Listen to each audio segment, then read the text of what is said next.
दिल्ली का एक पुराना पीजी हॉस्टल। विवेक दिल्ली में एमबीए की पढ़ाई के लिए आता है। एक पुराना पीजी मिलता है, कमरा नंबर 203, किराया कम, जगह ठीक, लेकिन थोड़ा सुनसान। पीजी की मालिक कहता है, इस कमरे में अकेले कभी मत सोना, अगर रूममेट बाहर हो तो भी लाइट ऑन रखना। विवेक को अजीब लगता है, लेकिन वो हंस कर टाल देता है। रूममेट रोहित बहुत शांत लड़का है, बात नहीं करता। एक दिन विवेक पूछता है, भाई इस कमरे में पहले कौन रहता था? रोहित बस इतना कहता है, बस इतना जान ले, यहां अकेले कभी मत रहना। डरावनी घटनाएं शुरू होती हैं।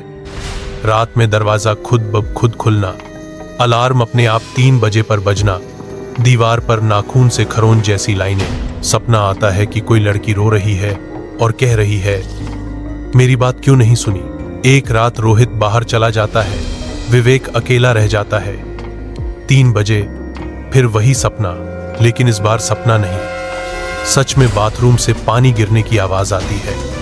वो जाता है और शीशे पर लिखा होता है, मेरी मौत का गवाह तू भी बनेगा। विवेक पड़ोसियों से पता लगाता है, कमरा 203 में 2 साल पहले एक लड़की रहती थी, आरती। उसे साइबर बुली किया गया, बदनाम किया गया, और एक रात उसने उसी बाथरूम में आत्महत्या कर ली। मालिक ने केस दबा दिया, क्योंकि बदनामी से पीजी बंद हो सकता था। उसके जाने के बाद हर उस किराएदार को वो सपनों में दिखाई दी जो अकेले वहां रहा।